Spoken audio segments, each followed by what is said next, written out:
Are you a fan of the finest up-and-coming filmmakers that Scotland and the rest of the world has to offer? Then look no further than the Glasgow Film Festival. Glasgow Short Film. That Scotland and the rest of the world has to offer? Then look no further than the Glasgow Film Festival. Shit. It's a bit tatty, is it not? Look no further than the Glasgow Film... Oh no, Glasgow Short Film Festival. I'll do that again, but the list for... You told me that this was a trailer for the Glasgow Film Festival. I shouldn't be doing this. Glasgow Film Festival, yes. The Edinburgh Film Festival, a push. But the Glasgow Short Film Festival? No, you listen to me. Just diddy wee films. Things about your granny or your drunk dad. Guaranteed there'll be some foreign animation that nobody understands. That'll be winning a prize, don't you worry about that. Are you a fan of the finest up-and-coming filmmakers that Scotland and the rest of the world has to offer? Then look no further than the Glasgow Short Film Festival 2021.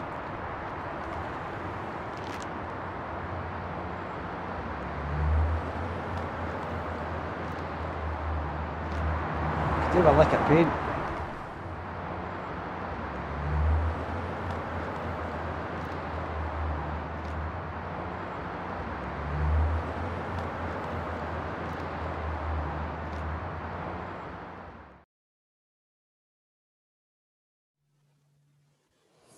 Welcome everyone to Glasgow Short Film Festival's Meet the Festivals session. My name's Raisa Ahmed and I'm a Glasgow-based filmmaker, and I'm really excited to be hosting this session and asking the questions that will hopefully help you get your films into some of these amazing festivals. Now, this session is being live captioned and recorded and will be staying online afterwards if you want to watch it back again. We would love to get audience questions, so you can tweet them to @GlasgowShort, or you can email questions@glasgowshort.org. If you're watching the stream on Facebook, then just pop your questions in the comments and we'll get them there. And now I'm really excited to introduce our guests. So we have with us Daniel Ebner, co-founder and artistic director of Vienna Shorts. He is also a film advisor for the City of Vienna and the State of Vorarlberg, co-founder of the Association of Austrian Film Festivals and of the initiative Fair Festival Work Now. He works freelance as a film creator and critic too, and last year he co-launched the online short film magazine Talking Shorts, and recently he's one of the founders of the upcoming This Is Short European Short Film Network, which is a collaboration between 4 festivals. Hi Daniel. We also have Margarida Moz. Margarida works as a short film programmer at Indie Lisboa International Film Festival and is director of Portugal Films Portuguese Film Agency, which represents Portuguese films worldwide. She has worked in films for the past 20 years, both in documentary research and production, and in collaboration with several film festivals in Portugal. Currently, she also lectures in anthropology at a university. And then finally, Felipe Montoya is Chief of Programming at Bogota Short Film Festival since 2015. He studied a postgrad in film curating in San Sebastian and served as a juror at Palm Springs Short Fest, FIC Monterrey and the Colombian Film Fund, FDC, and was selected for Talents Latin America 2020 and has specialized workshops by Independent Cinema Office in Eve.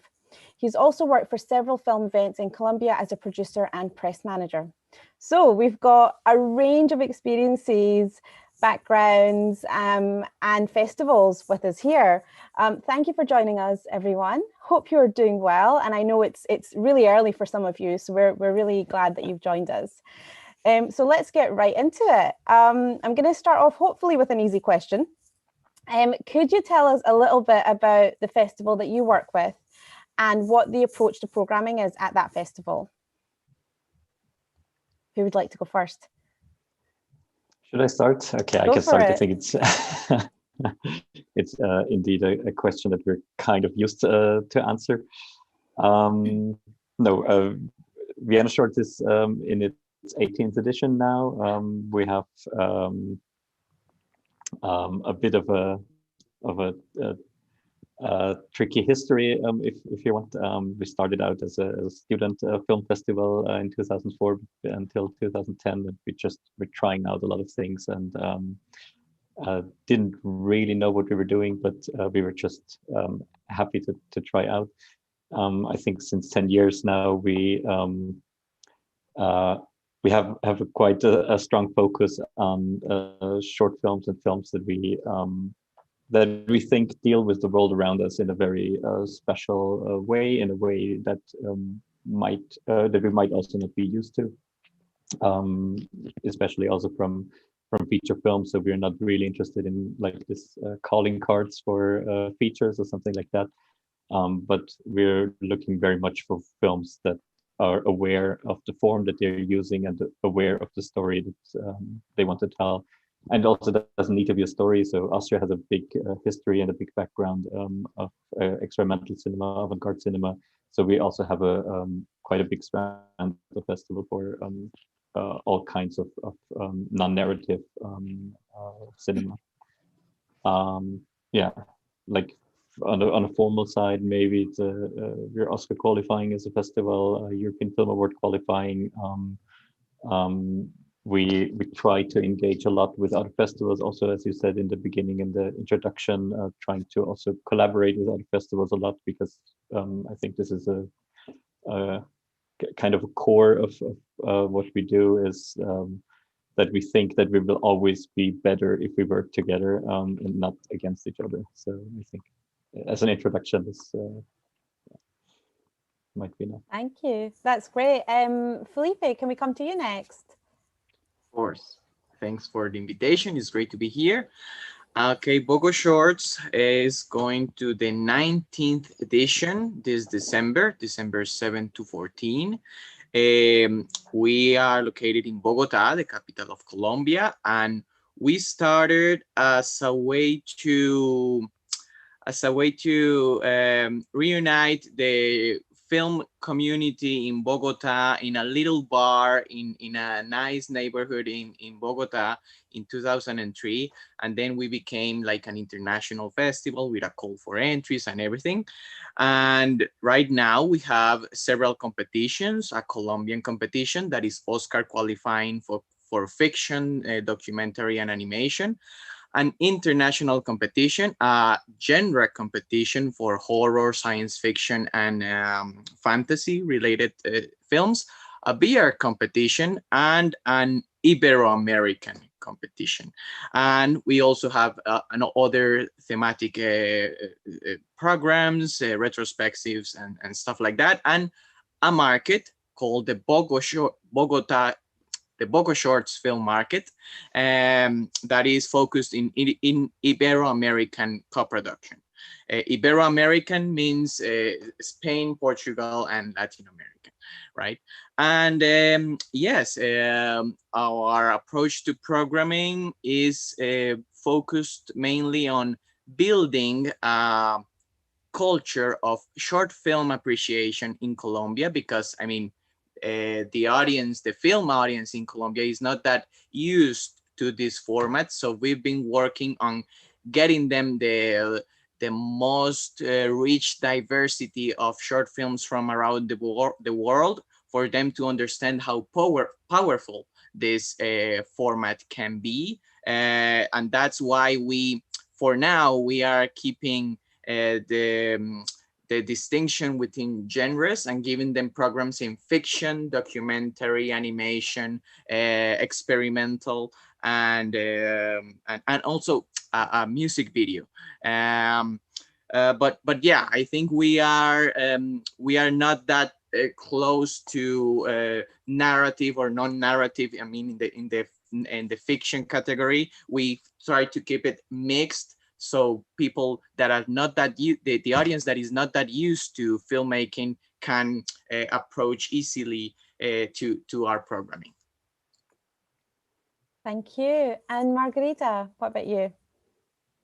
Indie Lisboa is a short and features film festival, but we like to say that unlike most general festivals, we do pay a lot of attention to short films, and indeed it's like as important as the features program. So it's not like a small section of the festival. So it's this year it will be the 18th edition of Indie Lisboa. It was just announced that it has been postponed. Normally it's the end of April, beginning of May, but this year, like last year actually, it's gonna be from the 21st of August until the 6th of September.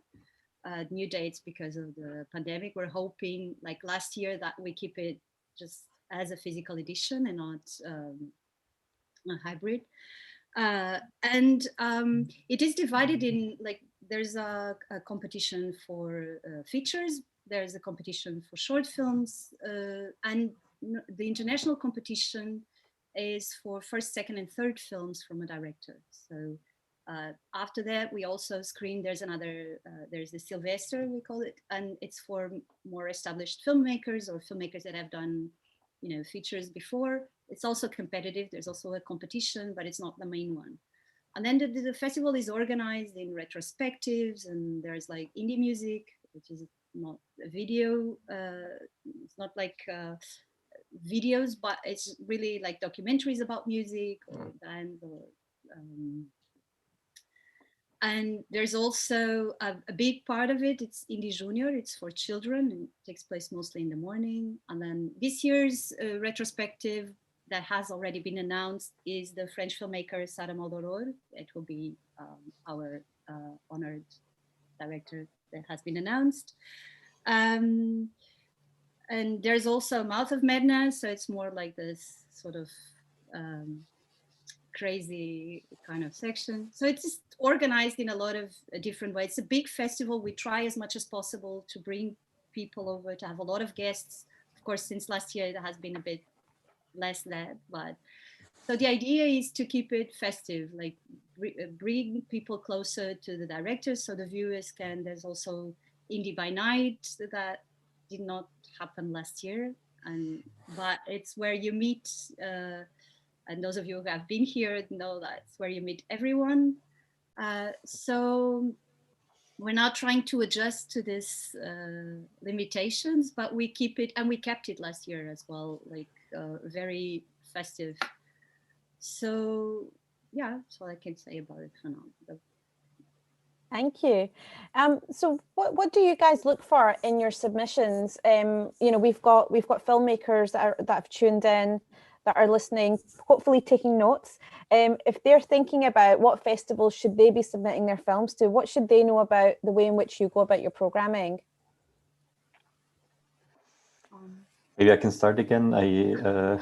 I said before already, like the films that we are looking for is usually films that are very much aware of what they're doing, of the world around us, who take a close look at it, maybe a critical look, maybe a humorous or funny look at it. But at the same time, I think the most important thing is that you should be aware of what you want to tell and the way how you want to tell it. We have 2 international competitions and 2 national competitions. So for the international ones, we have divided them in one category for fiction and documentary and one for animated and experimental film. Especially in the animation section, it's also more about experimental animation. So this is where kind of the Austrian history also comes in the strongest, I would say.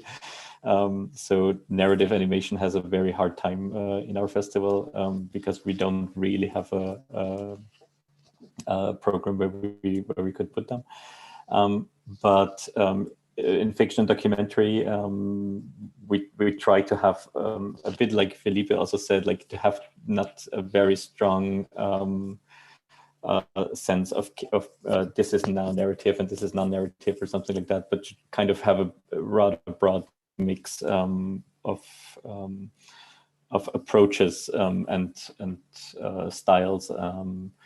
And I mean, we also do try to have in the end, of course, a rather diverse lineup in terms of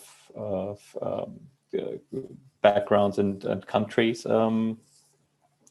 But I think in the beginning, or like the first thing is always that we will have from like 5,000 submissions that we have for each of the sections, we have a short list of 150 to 200 films. And before we have the short list, we don't look at all, or we try not to look at all, like where does the film come from? Is it a male or female filmmaker, or anything like background, gender, university, it doesn't matter at all. So I think this is the second step then, when we try to also take these things into account. Yeah. And does the length of the film impact whether or not it gets programmed? Do you have a set amount of time that you want to fill with a strand, and then so if someone submits, say, a 25-minute film, is that instantly like, actually, no, we can't program this? Is there anything around that? Not really. I mean, we have a 30-minute how do you say, cut? So everything longer than 30 minutes doesn't have a chance. But and we do know that we have, in the end, for fiction documentary, we have 6 programs to fill, which will be something between 75 and 85 minutes. We have 3 programs for animation avant-garde, which will also be even mostly shorter, between 65 and 75 minutes. So we know that this is around the amount of space that we have. And then I think it is always,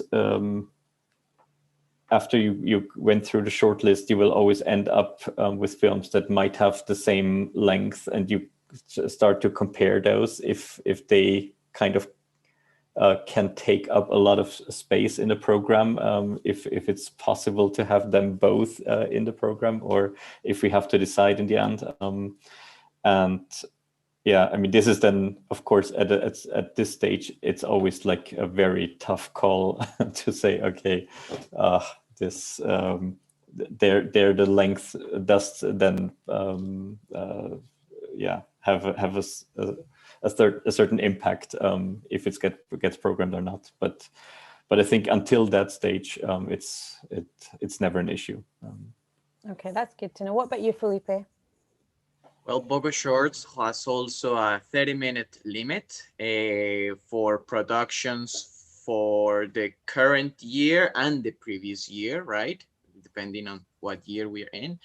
And we ask people to submit to the different categories. So in Bogo Shorts, you would have the chance to submit to the international competition in fiction, documentary, animation, experimental, and music videos. But also, if you have a genre-related film, you can submit it to the Fan Freak Fantastic competition. Fan Freak Fantastic. It's called F3.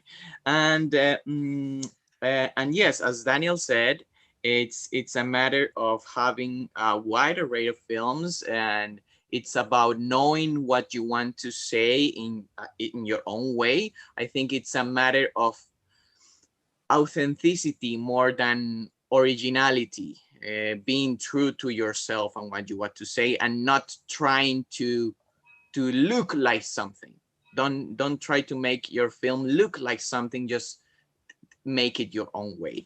That is mostly what you look for as a programmer in when you're watching thousands of films for a selection. And another thing that I wanted to say is that yeah, as Daniel mentioned, we come to tough decisions about what films can be in the selection after having a short list, because you want to keep the diversity of the origin, the country of production, and the length of the films and the style. So, I mean, for the filmmakers that could be watching us, it's not a matter of what film is best. It's a matter of what film matches this selection better. It's not about presenting the best. I mean, in our international competition, maybe fiction, I wouldn't have the chance to put 5 UK films, 5 narrative UK, United Kingdom films. I would try to find the one that it fits the most, what I'm trying to present that year, what represents the production of that year. It's not the best film, it's what fits the best. So understand that in festivals you are not oh, this film is better than mine. It's about, I mean, it's about finding the right place for your film. You can try to look for the program of those festivals and understand what they're trying to say, what is the approach to their audience, and find, okay, this is a place that I would want my film to be, and also that this is a place that would like my film. So you can take those things into account when you are submitting to a festival.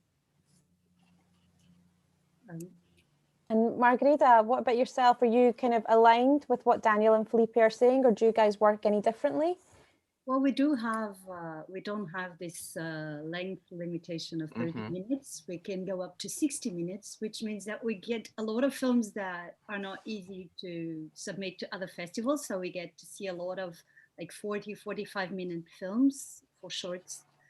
And of course it is difficult sometimes, especially in the later stage of programming, like if you submit them too late, because we start building the programs and then it makes it harder to make it to the selection. But we have had this happening before, like we selected a 50-minute film in the last meeting. We do that. So we never have, we have a lot of submissions, but of course if the film is very, very long, then it is harder, because we have normally 7 programs of international competition, plus 4 or 5 of Sylvester, plus national competition, only for shorts. So there are a lot of programs, but we try to keep it as diverse as possible in terms of we don't divide the competition in narrative or experimental. We have international competition, and in every program we have animation, documentaries, fiction. So, and we try to keep each program as diverse as possible.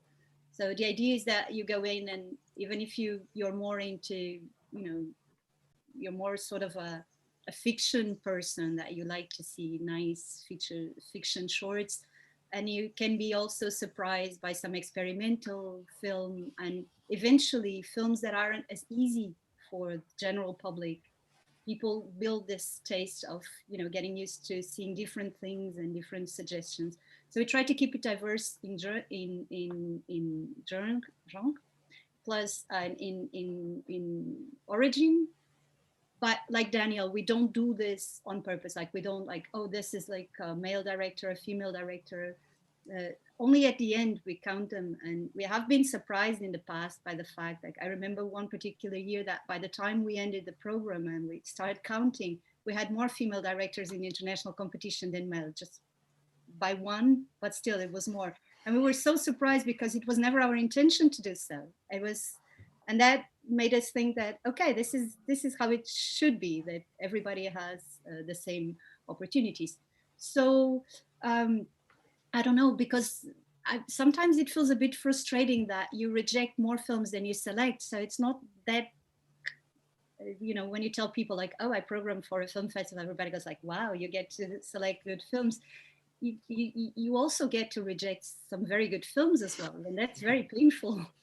So we try to be, that's the thing. If you have already too many fictions from France, which you always have here, you cannot select them all. So finally, you're like rejecting a film that is actually quite well done, very good, but you cannot program it anymore. So we try to be wowed by something. Sometimes it's not even, well, most times it's not even the perfection. The more perfect the film is, the less you get perhaps surprised, or because that's what's expected, and yet you feel bad to reject it. It's a very complicated process, and that's why we're 8 programmers, and we can always blame others for the film not being selected. So it was not my fault. I mean, you've all touched upon diversity in some way. And I think, the industry as a whole is having lots of conversations globally about the diversity of voices that we see on screen. And short film is often the place that a lot of those filmmakers begin, you know, before they move on to bigger projects. They will begin in the world of short film. Is there anything that your festivals do to ensure that you have a real diversity of voices coming through? And that's not just in terms of globally, but also in terms of, you know, the languages that people hear, or the faces they see on screen, the points of view that they get. Like, is there anything that you do, whether it's the team of people that select the films, or whether it's kind of specific strands that you decide that we're going to have this strand? Is there anything you've done that you felt has really worked, or is this something that you feel just naturally happens? I mean, I excuse think. me if I. Oh yeah, no, Philippe. Yeah. Okay, sorry. No, I think there is work to be done, and in our process, it happens the same as Daniel and Margarita. We don't think about this categorization from the beginning of the selection process. When we have a shortlist, we start to think about some representation, and especially the country of production, the languages, male and female, and stuff like that. But I think there's work to be done, and I think the work needs to be done from the base of the production. And particularly what I like to do is like go directly to community filmmaking communities, like approach schools in different countries and different types of schools, not like the most significant schools of each country, like going to different kinds of schools that can bring us diversity of not only of who is making them, like, but also the themes and the languages and the actors and ideas, of course. Going to schools, and also also believing in the underdogs, in the indie productions, not only these films that are already represented by these distributors that we know, or the film commission or the film institute of this country, like believing in these indie productions that, hey, that approach you and say, hey, I don't have the budget for submitted, what can we do? And okay, we believe in these productions, at least to see them and to see what they're offering, and if they can fit in this program, because in the end, it's not always fair to a filmmaker if you know that it has a weaker film to put it against very strong films in the competition, but at least you can see how you can include it in the conversation, if not in the competition, maybe in another program that you can develop. But yeah, I think there's work to be done, and some of that work can be done going to schools and different communities of filmmakers that are not like heavily represented by distributors or production companies. I would agree. Maybe just also to add one thing, although I do agree also that work needs to be done in this field still. But I think the glass ceiling normally doesn't start in the short film world. It often starts in the feature film world, when it's about more money and about the bigger jobs in the end, where it's gets way more difficult, I think, to get funding and get enough voices behind your project and everything. This is at least also what I see from my, because I'm also in some funding committees in Austria, that of course the funding committees and where the money is given, those people are usually, it's not a very diverse group, let's put it like that. Usually, I'm not sure how it's in other countries, but in Austria it's definitely not. It's often, I think, very difficult to make yourself heard in that context and on this very early stage when you start a project. I think then, and I mean, our stage, the festival stage, is a very late stage already when it's about selecting films. And I do think it is, on the one hand, it's important to have a diverse group of programmers, that you have a big variety of or biggest possible variety of views and viewpoints on films, which I think is definitely one thing that I could say for us we lack in the moment. We do have some people from the Balkans or people from other countries in the programming group, which is, I think, especially for Austria, nice because it's close to these countries also. So for us, it's important to have this this viewpoint included. But I think especially when it's then about programming or finding films, we did not reach out so much to film schools, I have to say, but this, I think, it's actually a quite good idea. But we were more trying, as I also said in the beginning, like we have this big collaboration base with other festivals, so we are trying to work with other festivals and programmers also a lot, and to bring them in and have either suggesting films, proposing films for selection, which is always great because it's a lot of films that coming from communities where they might not be where they might not have the money to submit and so on, but then also just to maybe get programs fully curated already, and to also show, and I think this is where I completely agree with you, Raisa, where it's very important that you make other voices and other viewpoints seen and heard. So. And yourself, Margarida, what about yourselves? Do you do anything that you feel really helps in increasing that diversity across your slate? Try to start with our selection committee. It's very diverse to start with, like in age and academic backgrounds. So we're not all, most of us are not even from film schools. And also we have different, I was thinking about all the things we do, like for the international films, because when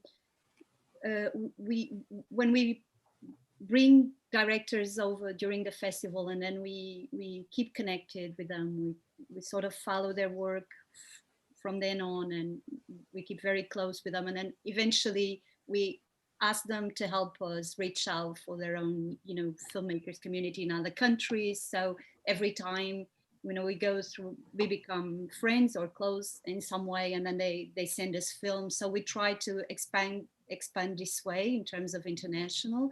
For the national competition and the brand new competition, which is more for schools, we have a protocol with the Lisbon Film School, the theater and film schools, where we go there and see their films beforehand, sometimes even before they're finished. And also because now, submission fees are paid for festivals anyway, but we don't have a submission fee for Portuguese productions, so that we kind of have more submissions, and that is not the reason why a Portuguese filmmaker will not try their chance to a festival. And then also we have some industry. We don't have a market as such, but we have a lot of industry events. So the idea is that we bring programmers, producers, the directors to the festival, and we connect them in a lot of activities, so that especially for the Portuguese young film directors can meet these people that otherwise would be very difficult, and sometimes they establish relations on their own.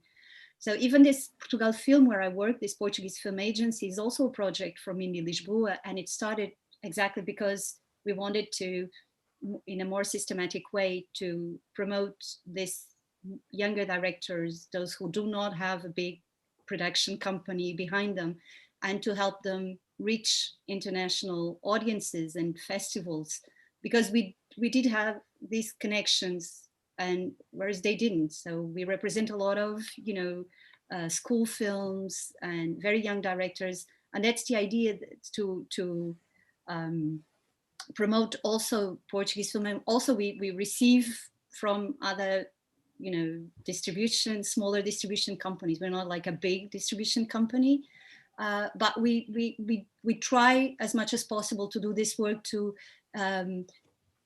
so eventually our aim is that they can get funding later on, because either their CV got better because they were awarded in some major festival, or because they got to know the right producers so they can make a co-production and get extra funding.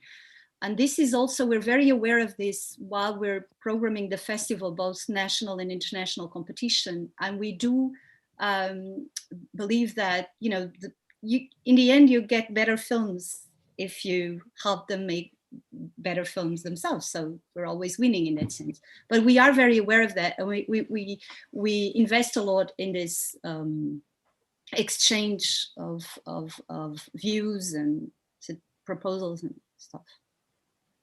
Great. I mean, it sounds like you're all doing the work that you can do, because you are right, a lot of those problems start at the point of production and development.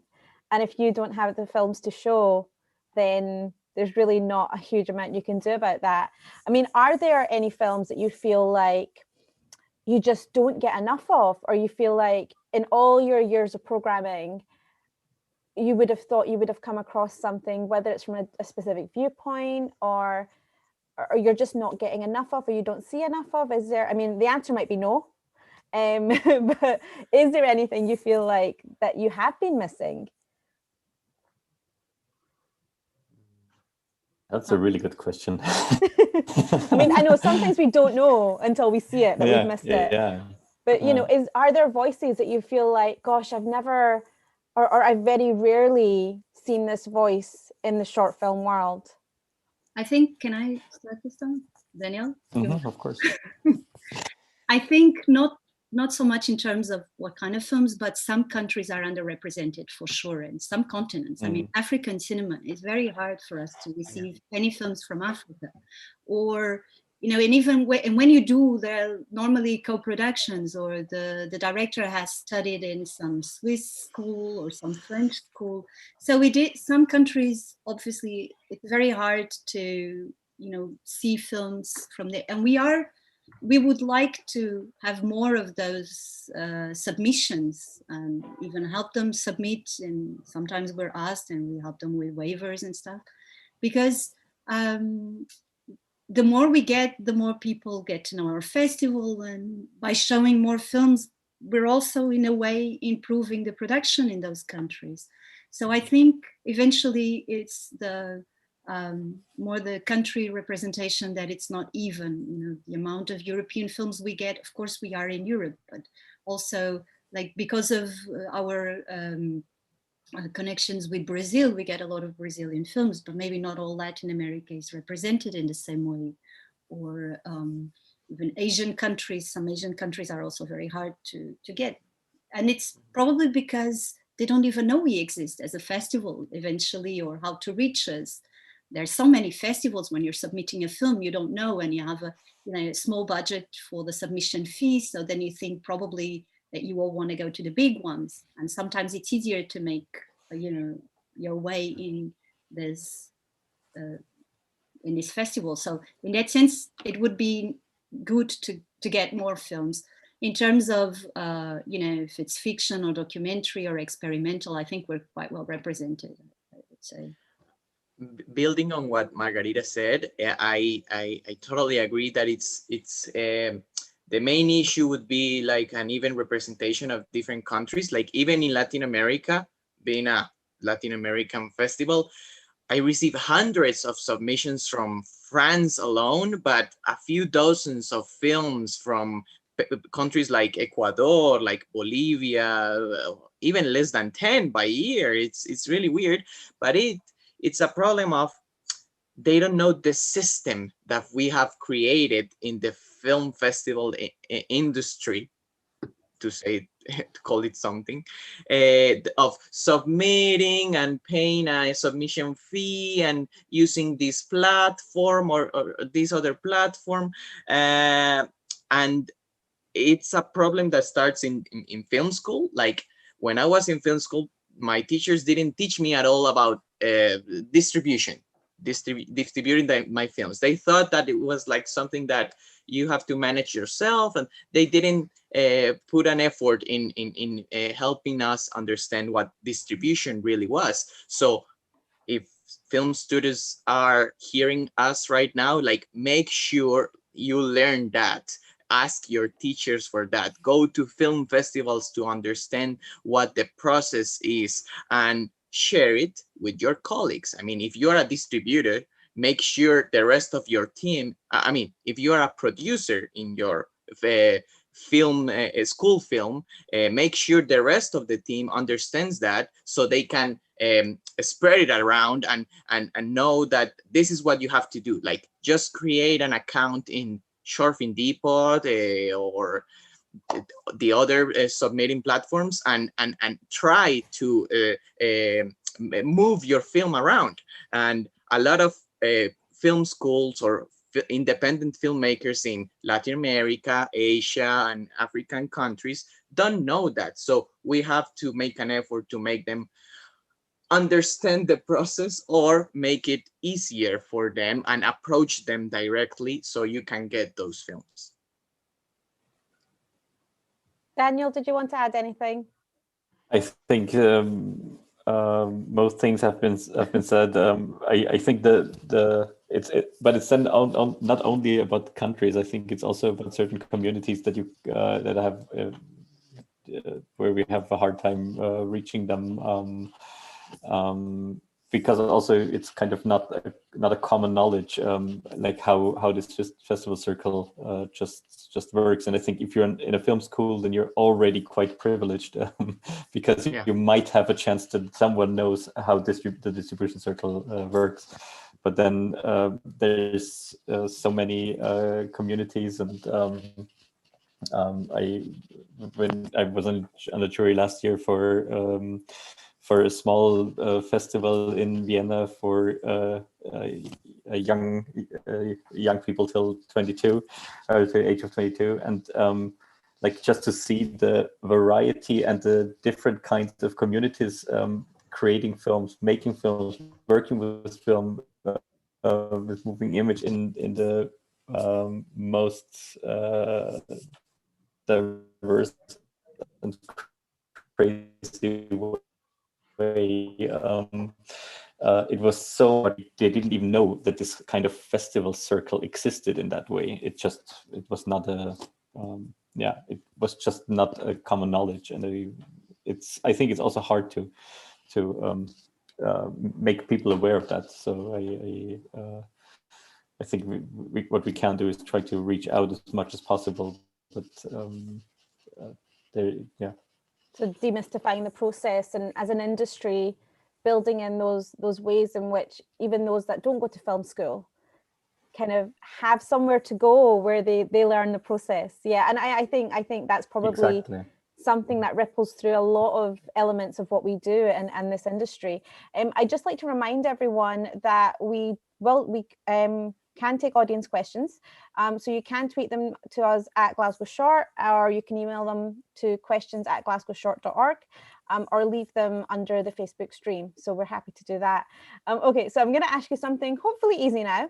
And it's not so in-depth. What has been your favorite strand of films that you've or films even that you've programmed? I mean, has there been something that you've thought, this is the one that's been absolutely perfect? I think this is the hardest question to ask. Well, I do have a favorite, and it's my guilty pleasure during the programming process, that we have a separate little competition, the Audience Award competition, that we arrange in themed programs for different stuff, faith, sexual diversity, love, movies inside films, animals, stuff, crazy stuff like that, for like approaching a different audience, and make it also available to families and stuff like that.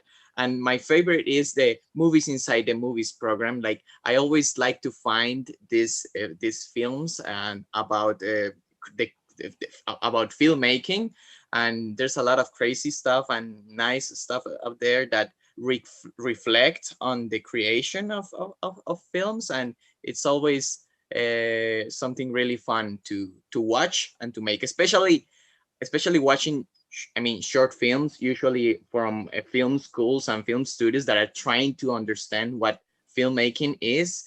It's always really interesting to see what ideas they have about filmmaking. Wow, Felipe, you know how to answer this question. I'm very impressed.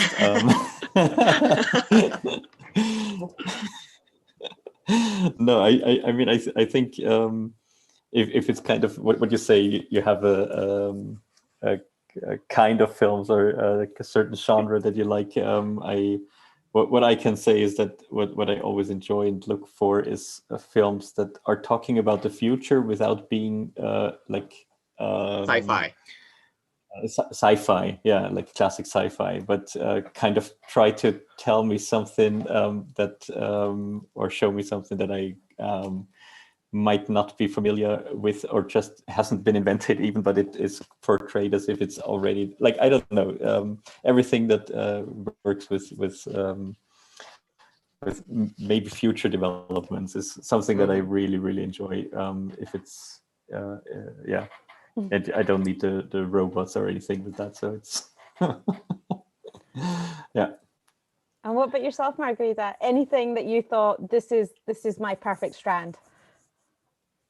Try to charm my way out of this question by, you don't need to answer it if you don't have. No, actually, I don't know. It's always different. But I remember, like 2 years ago or 3 years ago, we were.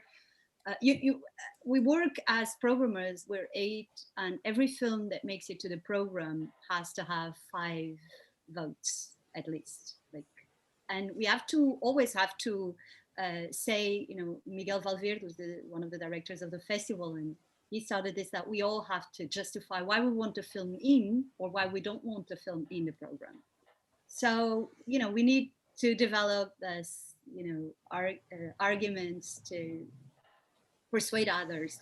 And there was one year that we could not reach an agreement on some films that were in the final shortlist up until a very late stage. And then Miguel came up with this idea to make a program where each of us would find a film and just go there in front of the audience and defend why we were the only ones defending this film.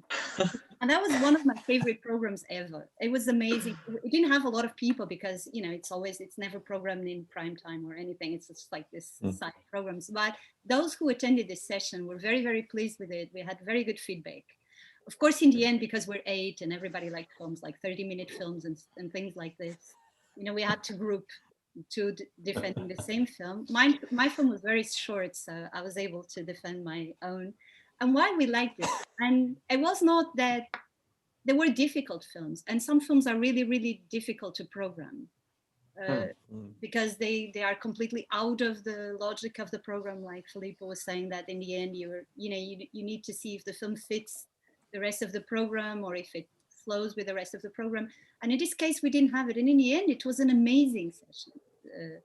And we try, we'll try eventually to come up with this again in the future. But that was like, I felt really lonely there, with the 8 of us in front of an audience. And I was like, I chose this film because of this and this. And it was reproducing a bit of the arguments we have during the selection committee discussions. And it was very, very nice because you don't even know why this film appeals to you. There were a lot of things in the film I chose that made sense to me because of my own experience, of my own life, my taste, my knowledge or whatever of film. Sometimes it's very difficult to explain even why this film appeals to you so much. And the funny thing is that in my case in particular, that most time nobody agrees with me. So I'm very used to this, having my own opinion about a film. That is this kind of, I like to, even when I don't like a film, when I go to a festival and I see a program and I don't particularly like the film, I like to understand why the film is there. I like to understand why it was programmed and why this appealed so much to the selection committee of this festival. And even in Indie Lisboa, the films that I did not or would not have been there if I was the only one programming, I still feel very comfortable about having them in the program. So this is, if it answers your question. Yeah, it does. Right. It does. Yeah, absolutely. We have a audience question, and they're asking, as someone that's beginning out as a filmmaker, is it appropriate to reach out to programmers to draw attention to your film or to ask advice? And what I'd also like to add on to that is, when filmmakers receive a rejection, can they ask for feedback, or is there anything that you would say in terms of to stop them feeling so demoralized by that rejection?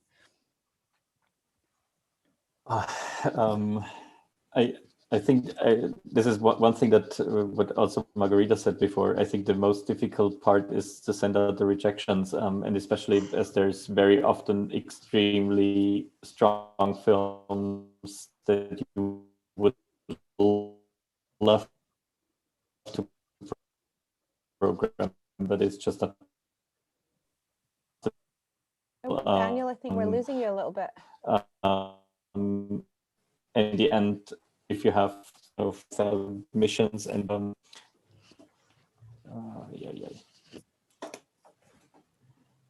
I back or? Yeah, you are back now. Yeah, we lost you for a little bit. Okay, I'm sorry. No, just saying, if you receive like 5,000 films, you cannot answer to each film that you reject, because in the end you select maybe 30 films for one program's round, and it would be impossible. And so I think this is maybe just to ask for forgiveness from the filmmakers, that it's not possible to answer these emails. Although I would really love to do this. And I think reaching out to programmers is absolutely fine. I think just also to, I think the best way is probably when you have a festival around you, and there is sessions where you can meet programmers, where you can talk to programmers, where you can present your project, and you have a chance to get direct feedback. I think this is probably better than like 3 months before the festival starts and 1 day before the submission deadline. So I think it is definitely better to approach people when they are at a festival, when they are kind of in this setting where they also know, okay, these are the questions that I can expect, and that I would love to answer then also in this setting. I think it's difficult in many other ways, although it would be necessary also. I agree. Do either of you have anything to say on that? Do you like people contacting you? Do you have any advice for people who've had their films rejected from festivals? Mindfully. Well, it's impossible to reject like 3,000 films every year. It would be impossible to, give a personalized feedback to all of them. But and also sometimes we're contacted by the directors, and sometimes it's just not possible at the time to answer everyone. Although I think the advice would be, the earlier you submit, the best. So like there are a lot less, like the last day of submissions, we get like half of the submissions we get. So it makes it a bit harder. But I think the way I see it is I think there's probably a festival for every film, but maybe not this festival you want to be in. So I think if you go through the program of the previous years, you get to understand more or less the kind of films that the festival, it's always very subjective, but there is always sort of a line of programming that it's followed, and you can tell that maybe this is not the right festival for your film. But there's another festival where your film fits better. So I think if you do this previous research of what kind of films each festival normally programs, that increases the chance of of matchmaking, you know, that finding the right audience and the right festival for your film. Because obviously it's not just about what the programmers want, it's pretty much, but it's also the kind of audience you have and what people want to see in your festival. And then so I think that would answer already without you needing to ask the question to programmers. Otherwise, I think you should always talk to them. And of course, when we know, because the director has been in Indy before, and then they write to us, we try to give them feedback. It's not necessary that you sent a film this year, next year you send another one and we will program it. It doesn't happen that way. But of course, we will feel closer to we know the director, so we write. But you never should take rejection as, well, as a distributor myself, I don't take it as like the film is bad. It's just that it was not either the right year for the film or the right festival, or the programmers were just in a bad mood that day, because it was amazing anyway. So. Yeah, I'm not only doing the research before submitting, but also watching what they selected. Like maybe you get you submit it to our festivals and you see the selection list and I think I deserve to be here, but you haven't watched these films. Like actually watch them and understand what was going on that year in the short film world. Like understand what people were talking about and how maybe your film didn't match our interests in programming or the conversation that was going on that year. You can understand why it didn't fit maybe in that program that we were looking for and that we were trying to offer the audience. Like actually watch the final program and you can feel and you can start to learn, oh yeah, maybe this festival is not for me, or maybe when I have this film that has this sensibility or style, maybe I can try again and stuff like that. Yeah, do the research afterwards also. Yeah. Great, those are great. We are running out of time, so I'm going to ask you guys one last question, I think. If you had a list of do's and don'ts for people, both in terms of, and I actually think we should think about both filmmakers and also people that potentially want to be festival curators like yourselves. What are the do's and don'ts that you would give people that they should be? I think you've touched upon some of that stuff already, but if you were going to give them a list of, these are the things you should be doing and these are the things you should absolutely not be doing, what would you say they are?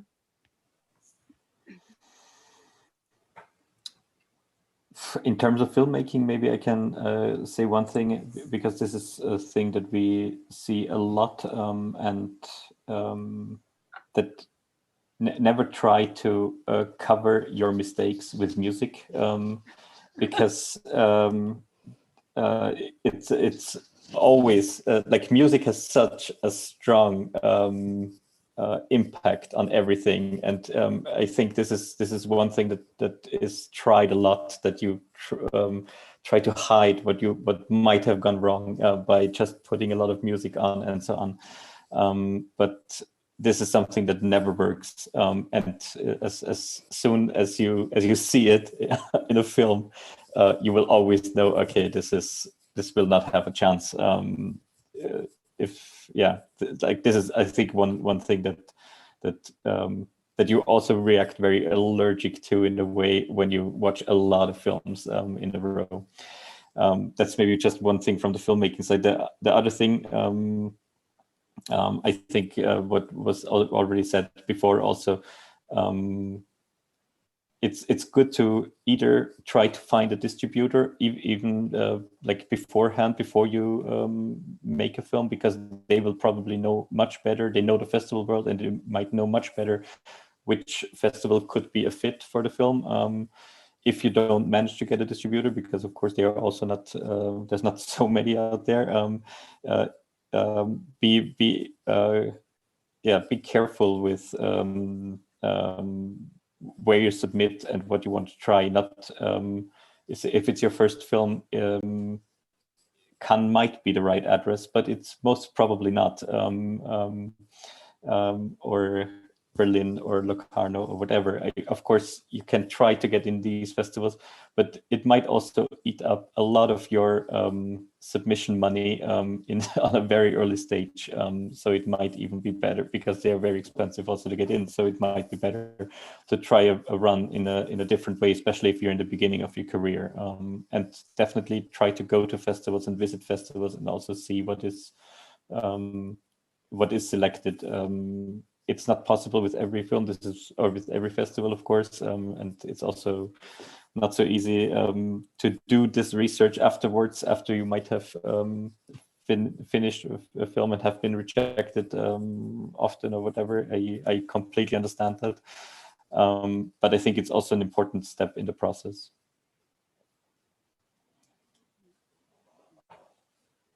I would say that I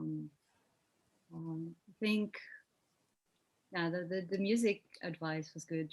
I would add that eventually a short film is not a short feature with a low budget. So the format is not necessarily, you don't have to fit the whole feature film inside a short film of, say 15 to 20 minutes. So sometimes, use the length freedom of the short format to say whatever you want to say or show whatever you want to show. So in that sense, sometimes it's really annoying when you see the small feature inside a short can be not appealing at all. And then of course I agree with Daniel, and this go to festivals, talk to people. And even if you want to become a curator, a programmer for a festival, sometimes how it happens is that you go to festivals, you engage in industry activities, you ask questions, you watch films. As I told you, like in Indie Lisboa, we're not all from film background, but we all were very, very interested in films and watching films and discussing films. And eventually we were, found, because that's what you're looking for. People who are interested in watching, in debating, in discussing films, much more than directing films. I'm not a film director. I probably will never direct a film. So, it's another job altogether. And you can always do that by meeting the people and talk. And the film festivals are the places where you can do that. You can go to the cinema all your life, but you don't get to meet the people. And that's why the festivals are there, so that you can have this kind of conversations. So this is, for me, very, very important, that you participate as much as possible. Felipe, oh, you're on mute. Just to add something else, regarding the film distribution world, like contacting programmers is okay, especially talking to them in these festivals, understand how submitting platform works, and actually watching films. Don't assume what this film is like actually try to watch it, or at least watch something that director has done before. Maybe if the film isn't available online, like watch something he's done before and understand his style. Don't assume. And especially for people that want to curate, don't assume, oh, this filmmaker doesn't seem to. Like, actually watch the films to understand them. And regarding filmmaker, apart from the music and stuff like that, I would say again that don't try to look like something else. And I was going to add, Raisa, about what I don't see enough of is like good horror short films. They are always trying to look like something else, like something they've seen, and the production value isn't the same. So horror short films and fantasy and genre short films you still need to find your own voice, and for that, and any other kind of filmmaker, like write in a smart way. If you don't have enough budget to do this, then find a better way to tell this with less budget or with less needs. So write smart so you can tell your story. If you don't have this great production value yet, you can start by working on your narrative, get yourself known, and maybe you can get the budget or the production value to do what you have to tell. But you can start by writing smart and finding your own voice and not looking like something else. Thank you so much. We've had a comment in from a film school student who said, I've learned more from this talk than my whole degree so far. So you're educating the masses. Thank you so much, Daniel, Felipe, and Margarida, for answering all these questions. We have tons more that we just haven't had the time to go into, but I think everyone will agree that they've learned a lot. Just to remind everyone, this will be up on the portal later, so you can watch back if you want to watch it back again. Thank you. Thanks to Thank you very much.